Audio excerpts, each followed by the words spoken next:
Olá, hoje nós vamos conversar sobre cirurgia bariátrica e metabólica. Esse é um pequeno currículo meu, sou cirurgião no Hospital da BP aqui em São Paulo, doutor em cirurgia, e faço uma pesquisa em cirurgia bariátrica e hipertensão. Bom, primeira coisa que todos os pacientes perguntam é quem pode ser operado. É claro que todo mundo lê hoje no Google, mas acho que é importante a gente trazer os tipos de tratamento e quem pode utilizá-los. Aqui vocês veem uma tabela bastante didática, e aqui está o índice de massa corporal e os tipos de tratamento. Então, todos os pacientes que vão fazer algum tratamento para obesidade sempre vão ser orientados com dieta, atividade física e terapia comportamental. Os outros dois tipos de tratamento, três na verdade, vão depender do índice de massa corporal. O nosso tópico é a cirurgia bariátrica. Então, os pacientes que podem fazer cirurgia bariátrica são os pacientes que têm índice de massa corporal de 30 a 34,9, ou obesidade grau 1, 35 a 39,9, obesidade grau 2, ou acima de 40. Porém, importante dizer, e aqui está um sinal positivo bem grandão, é que os pacientes que podem fazer cirurgia bariátrica, têm indicação de cirurgia bariátrica, independente de outros fatores, são os que têm IMC acima de 40, ou a chamada obesidade grau 3. Vamos falar sobre os outros dois tipos. Este é o que a gente chama da indicação da cirurgia metabólica. Por que metabólica? Porque ela é indicada especificamente atualmente para o paciente que tem obesidade grau 1, de 30 a 34,9 de IMC, e diabetes tipo 2. Então, esses pacientes que estão nessa situação, eles poderão fazer a cirurgia chamada bariátrica e metabólica quando eles tiverem idade entre 30 e 70 anos, um diagnóstico de diabetes há menos de 10 anos, eles não estão conseguindo controlar o diabetes, apesar de todo tipo de tratamento utilizado clinicamente, e não possuem contraindicação para o procedimento cirúrgico. Então, nessas condições que são bem específicas, a gente vai poder indicar a chamada cirurgia metabólica para tratar o diabetes tipo 2 na obesidade grau 1. A segunda situação, que é um pouco mais comum, que é a obesidade grau 2, quando os pacientes podem ser operados quando eles têm alguma doença associada. As clássicas doenças são diabetes, apneia do sono, hipertensão, alteração de colesterol e de triglicéridos. Mas existem várias outras doenças que também fazem parte do rol de doenças que indicam a cirurgia bariátrica nessa situação de IMC. E eu chamo a atenção aqui, até porque o nosso evento fala de estigma, que a estigmatização social e a depressão causadas pela obesidade também fazem parte dessa indicação, o que é uma coisa bastante interessante. Então, esse é um resumo dos pacientes que podem fazer cirurgia bariátrica e metabólica. Quais são as técnicas que podem ser utilizadas? Nós temos hoje, basicamente, dois tipos de cirurgia. 99% das cirurgias realizadas fazem esses dois tipos de cirurgia. Uma que chama bypass, quando você faz uma redução do estômago e um desvio do intestino, sem retirar nada do estômago remanescente e do início do intestino delgado. E a cirurgia que chama sleeve, são os nomes em inglês, mas são consagrados. Quando você retira uma grande parte do estômago e transforma o estômago num órgão tubular. Então, como eu falei, 99% das cirurgias hoje são realizadas com esses dois tipos de cirurgia. Importante, porque muitos pacientes vêm com essa dúvida, existe até uma certa controvérsia entre os médicos, mas a minha visão e a visão de muitos colegas é que a decisão da técnica cirúrgica a ser adotada cabe ao médico, que é quem conhece todos os detalhes de por que indicar aquela técnica cirúrgica.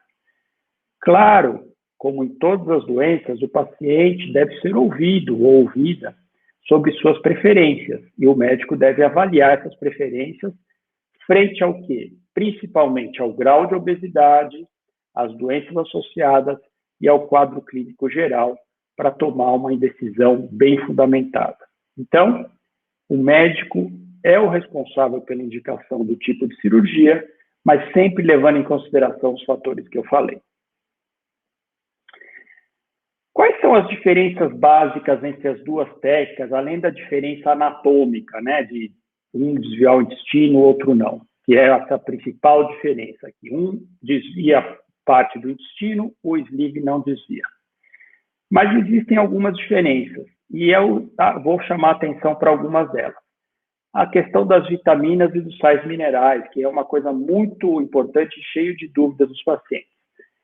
O bypass tem como principal deficiências que podem acontecer, não é que acontecem sempre, a deficiência de ferro, de cálcio, de vitamina B12 e de vitamina D. Ao contrário do que muitos falam e até pensam, o sleeve também pode ter deficiências vitamínicas. Não é verdade que o sleeve não causa nenhum tipo de deficiência vitamínica. Também podem acontecer deficiências de ferro, vitamina B12 e vitamina D, mas elas são menos frequentes, é verdade. Em relação à perda de peso e à resolução das doenças associadas, como diabetes, hipertensão, apneia do sono, a maioria dos trabalhos mostram uma pequena vantagem, mas existe uma vantagem, principalmente a médio e longo prazo, do bypass em relação ao sleeve, com melhores resultados para o bypass. As complicações hoje, que é outra preocupação, são bastante raras nas duas cirurgias. O dumping, que é aquela sensação ruim que os pacientes referem quando principalmente comem carboidratos, acontece eventualmente no bypass e raramente no sleeve, mas também pode acontecer. E, finalmente, um problema que a gente tem visto com uma frequência cada vez maior é o refluxo, aquela azia, aquela queimação que sobe, que é eventual, mas pode acontecer no bypass, porém é relativamente frequente após o sleeve.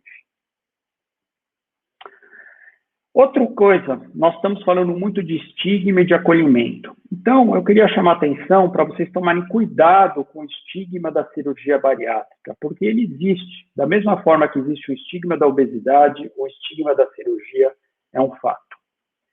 Primeiro estigma, as cirurgias são muito arriscadas. Isso é falso. Hoje, com as técnicas por laparoscopia, com grande experiência de vários anos dos cirurgiões, principalmente os que se dedicam ao campo, as complicações são muito raras, são realmente pouco frequentes. Então, essa é uma questão que não é verdade. As complicações, elas existem, porém, elas são raras. É só fazer dieta e exercício que você consegue. Infelizmente, uma frase que os pacientes ouvem com frequência, tanto de parentes, amigos, quanto até de profissionais da saúde. Isso é falso. Paciente que tem a obesidade grau 3, por exemplo, tem grande dificuldade para perder peso através de dieta e exercício. E é nesse caso que a cirurgia está mais indicada. Cuidado com essa frase, porque ela não é verdadeira. Este é o caminho mais fácil. Muita gente ouve isso dos parentes, dos amigos. A cirurgia é o caminho mais fácil. Você tem preguiça e você vai fazer isso porque é o mais fácil. Ao contrário, isso é falso. Este é um caminho difícil. Os pacientes que decidem pela cirurgia sabem que vão enfrentar algumas dificuldades, vão ter que reaprender a comer, vão ter que adotar novos hábitos. Então, este não é o caminho mais fácil. É o caminho correto quando você tem as indicações, como eu falei no início da aula. Então, não acreditem que é o caminho mais fácil. Todos que operam recuperam o peso. Mais uma coisa que é falsa. Recuperar o peso pode acontecer, é fato. Obesidade é uma doença crônica e alguns pacientes, mesmo fazendo as coisas corretamente, podem recuperar algum peso. Recuperar todo o peso perdido acontece? Pode acontecer, mas não é a coisa mais frequente que tem. Eu posso garantir que os pacientes que fazem cirurgia bariátrica, na maioria das vezes, conseguem uma manutenção bastante boa do peso que eles conseguiram atingir. Então, isso não é verdade. E, por fim, eu trago uma frase preocupante. Alcoolismo é muito frequente. Você vai não poder comer, vai começar a beber. Essa é uma preocupação de nós médicos, psicólogos, nutrólogos, nutricionistas. O alcoolismo pode acontecer após a cirurgia bariátrica. Porém, Ele não é tão frequente assim, e nós insistimos com o paciente de uma maneira bastante rígida que álcool é uma coisa a ser evitada. Beber após cirurgia bariátrica realmente não é uma coisa adequada. Os pacientes têm que ter consciência disso para não cair eventualmente num consumo maior de álcool. Então, é falso que ele é muito frequente. E, por fim, para encaminhar para o final da aula, para o paciente que operou. E agora, doutor? E agora? O que eu faço? Bom, aqui estão 4 segredos, que não são tão segredos assim, mas 4 orientações fundamentais. E eu gostaria que todos os pacientes seguissem isso. Acompanhamento multidisciplinar. Nunca abandone o acompanhamento. Pode ser com o seu cirurgião, com o seu endócrino, com o seu nutricionista, com o seu psicólogo, mas faça acompanhamento. Suplementação de vitaminas e sais minerais.